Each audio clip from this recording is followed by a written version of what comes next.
Hello everybody, here we are. We are at Friday, May the 3rd. Welcome May. I'm so glad to see May. Now, I'm Peggy Mercer. This is my writing YouTube channel, Writing for Love and Baby Money.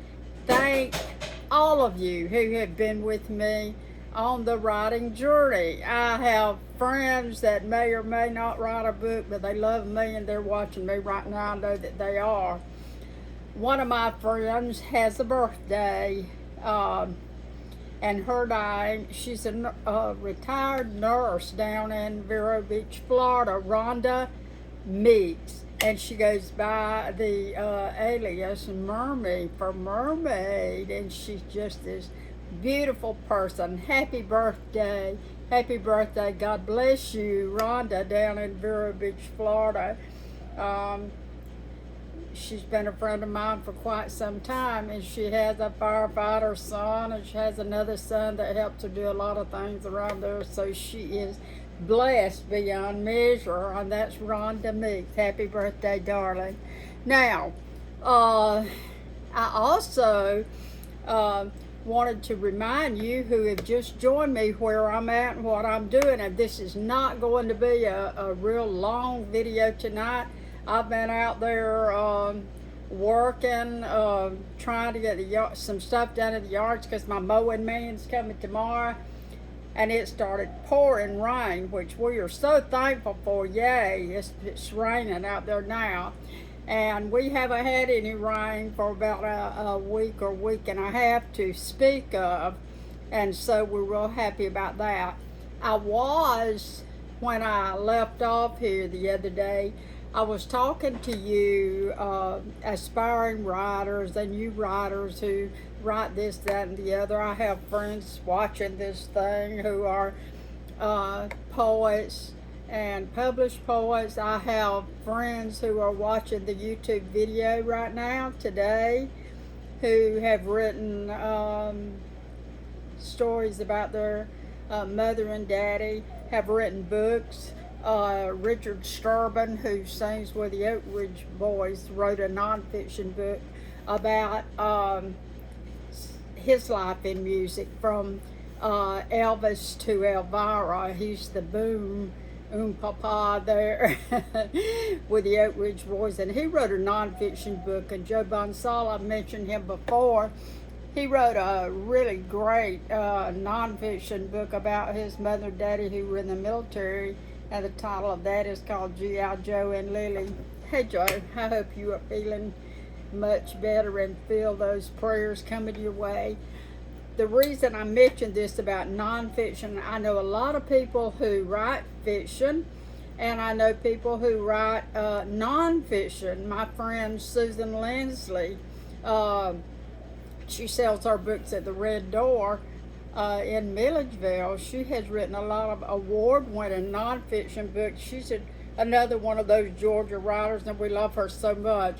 My great friend John Doriot, up in Carolina, he has written some wonderful poetry, and he wrote a book for children about his dog Oreo, and those books were so successful. If you get a chance to look these people up, please do.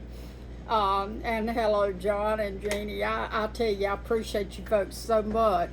Now, when I left off the other day, I was talking about songwriting.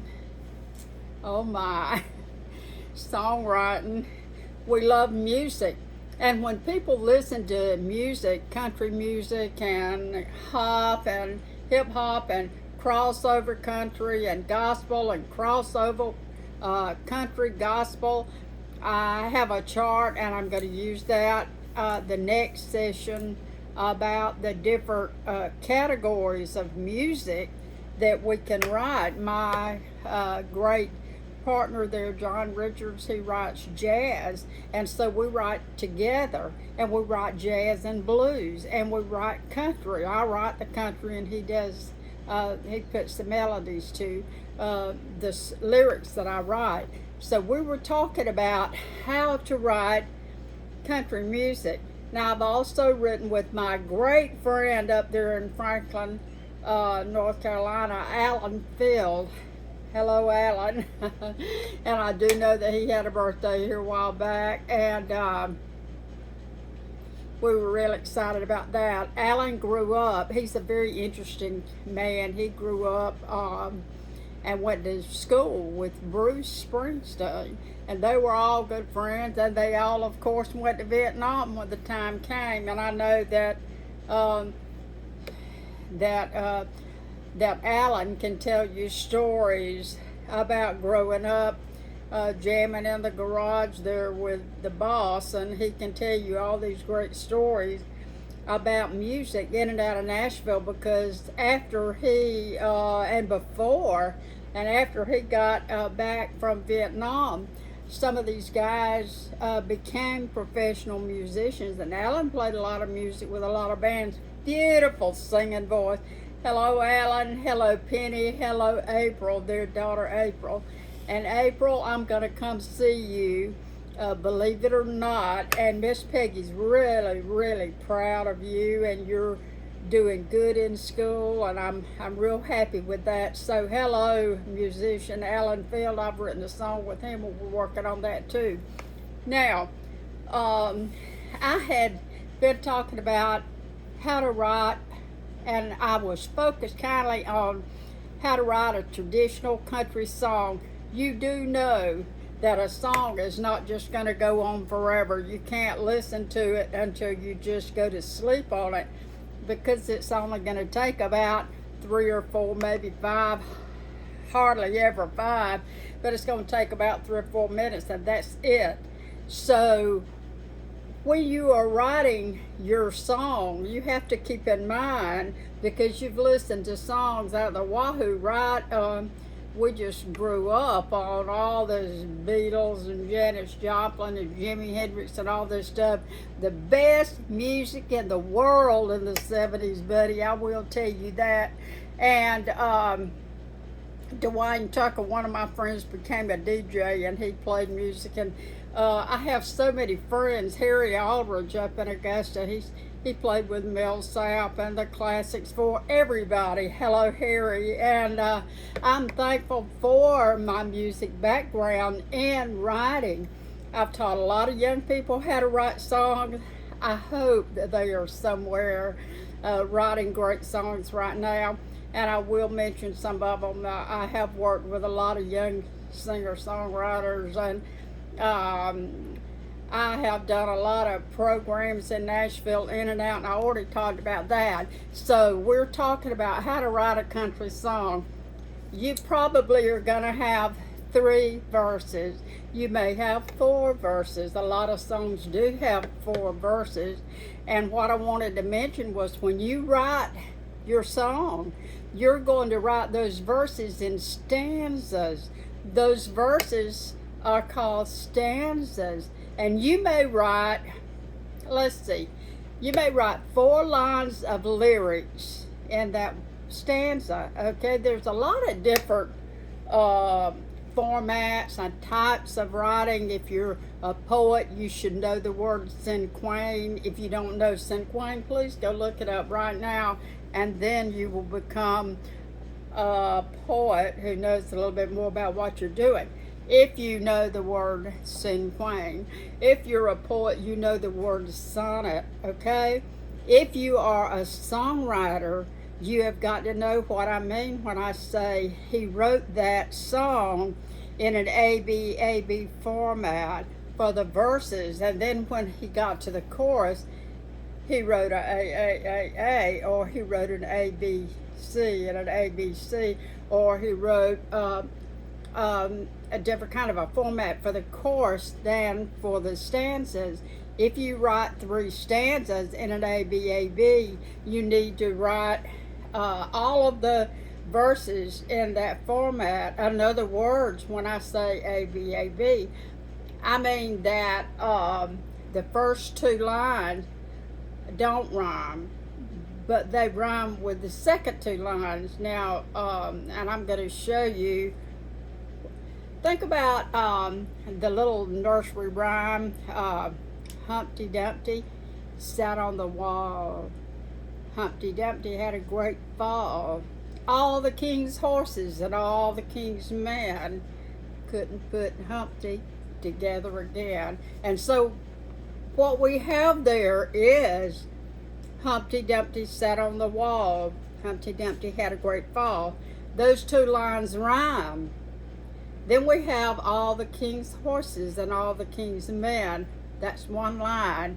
The next line says couldn't put Humpty together again. So that's an A and a B. Now, what we've got here is in Humpty Dumpty, those first two lines rhyme.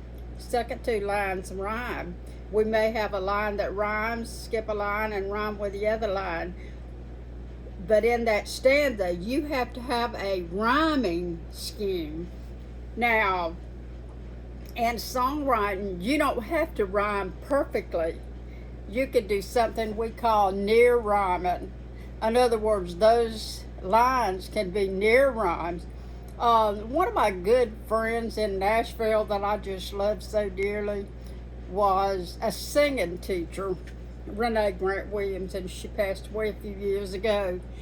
All of my writing students, my songwriting students that I had over the years, my songwriters that were singers also that really wanting to get into music as a singer, I sent the majority of my singers to Renee Grant Williams. She was a singing coach. She taught them all how to sing. She taught Keith Urban. She taught Carrie Underwood, and all the really great musicians out there. And I have met Keith and Nicole. They are the most beautiful people on the earth, and I mean in looks and sweet spirits. And Nicole is just one of, if I can say this, to me, she's just the most beautiful woman in Hollywood and in movies and everything, just a real sweetheart. So we've had a lot of fun in music. We had a party where John was playing jazz for this big party for Hank Williams Jr., and what an absolutely wonderful human being he is. John started playing when he was a teenager on the Midnight Jamboree with Ernest Tubb, and he was part of the backup band, and he played. He said he remembered when Hank Williams Jr. came in there, he was a young kid, and his mother was getting him started in music just like his daddy, and she wanted him to wear a suit, but Hank wasn't having any of that. And so we have so many stories in our background that we like to share with beginning musicians. My singer-songwriters that I've had have had all the info and all the advice. I had so many talent shows, and I had some absolutely wonderful singers, and I understand they stay in touch with me. I understand they're still singing where they're at, either Nashville or somewhere else. They're still cutting their teeth on learning, and there's a lot more to songwriting than meets the eye. When you hear a song, regardless of what genre it is, and it's an absolutely beautiful song, normally, most of the time, that singer did not write that song.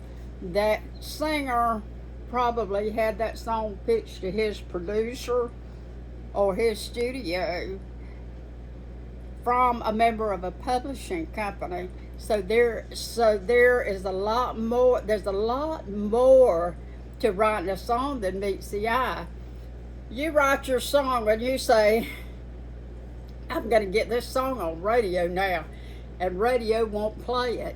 Just like a writer that writes something and he can't find a publisher for it, so he winds up with one of these fake companies in India or outer Mongolia or wherever. They've contacted me, and the minute they tell me that they're going to print this book and I can buy copies for enormous prices that they don't give out advances, whoa, I know they're not a real publisher, and nobody is going to hire you to go on teaching adventures with their company unless you have had real publishers.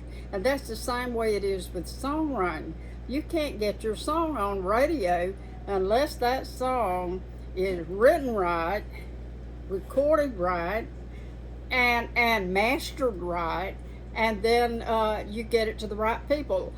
There are other charts out there other than Billboard, and I work with a lot of independent artists that are absolutely wonderful. I read an interview by someone I've met and know a little bit about, Ronnie McDowell, and he said he had rather play for tips, where people put money in a tip jar, then he had turned his singing career into some kind of big dramatic show where people are throwing people around and twirling fire hoops and all that stuff and throwing chairs off the balcony and all that kind of stuff. And they've got, it's like, what's happening to music? I wrote a song with Tony Stampley, and it's called Country Music's Gone to Hell. And I'll tell you what, if country music hasn't suffered over the years, I don't know what. I write traditional country music, and my song that's cut on the West Coast and is about to come out, we're close. We're working on, they at the label honor Robert Hammerstrom, a really terrific musician to start with. His mother was a concert pianist who lived on Mercer Island, of all things, off the coast of Washington State on the West Coast. And he owns a label that the young lady, the beautiful young singer with the amazing voice, Lori Hardman, sung my song, recorded my song. They put all the music to it, and we're about to drop that, and I understand that they are working on the cover, and they are getting that cover done, and it is beautiful. I have seen some of the work done on it, and he told me this morning for me to have a patience, and I said, who, me, have patience? But we wait. And anything that you do that's really great, you have to study and you have to learn. I probably studied songwriting 30 years before I wrote my first song, and I'm not that old. I just tell you that I won't tell you that. But the truth of the matter is, I studied songwriting for a long time. I studied the mechanics of it. I went to Nashville and recorded some stuff with a lot of different people, and I watched these world-class musicians have played on some of my music. We've had some fabulous musicians come into the studio that we've hired to play on some of my productions, and I'll tell you that it's just totally amazing how they come into the studio and listen to that track that we've got. Maybe we've got a vocal scratch track that we work from, and the musicians, the fiddle player, the mandolin player. We have a friend that is an amazing keyboard player that plays for Millsap, and he came in and worked with us, John Hydrick, and he came in and worked with us on a song. John Richards plays the guitar on most of these cuts. Of course, he does his own music and has songs produced by various labels out there, and our songs have been played in over 62 countries just in Europe, and we've been played in Chicago and New York and all around, so we're having a lot of fun with it. And I concentrate on the writing. One thing I'm going to tell you before I go right now, okay? You must know, in all of your writing, you must know a lot about syllables in each line of lyric. You must have no more than, I would say, 11 or 12 syllables in one line of lyric. That's the rule, okay? 11, let's say. Then in the next line of lyric, you don't want to have 2 words of 2 syllables each, because you know what? that's not enough syllables. You're going to have each line of lyric to come out about the same number of words. You don't want to have a long line of lyric. And then I've done this in poetry, and I know a lot of people that have done it, then come back and say 3 words. Really and truly, this piece of writing, if it's a song, it's got to have rhythm. And that rhythm's got to be the best rhythm of the world is inner rhythm, inner rhyme. And so we're going to actually talk about specific songs Monday. When I come back to you guys on Monday, I'll be reading a few songs that I've written, and we'll be talking about how we wrote those songs. Now, what I want you to do if you're writing a song, I want you to figure out how many minutes your song is going to be. You do know that you don't want a real long, winding musical intro to that song. You want to get right to it. It's just like writing a great book. What's happening? A song is a story in music, and I want to know what's happening. You are not going to be able to tell me all the details of this story in music, but you better tell me the best. I mentioned the other night that song that Alison Krauss sang and made a #1 hit, Whiskey Lullaby. It goes like this: she put him out like the burning in of a midnight cigarette. Okay, wow. You know instantly that that guy has a broken heart, and she's going to have a broken heart too. And so as you go on in that song, you see that he couldn't forget her, but he tried. And then one night, you hear that inner rhythm as we go along. We'll talk about that a little bit more when I come back on Monday. If you're writing a song and you want to talk to me, you must contact me, and I will help you with that song. I just helped my great friend Shirley Perry writes music, and she's been real sick lately. She has written some real pretty gospel music, and we're going to pitch that gospel music to a really good gospel group and that's looking for songs right now. Once you write your song, you have to know who's looking for music, and I'll tell you how to do that in the next video, and you will love it. And I can see you writing things down right now. You can't hand your song off to somebody that says he's a big shot producer from Nashville, because he may not be too much of a big shot producer. I had a good friend that in fact did work with some people in music, and he wrote a hit song. And he also managed some people, and he got drinking one night at a party and told a bunch of us that when people sent him their songs, if he didn't like them, he'd just throw them in the garbage.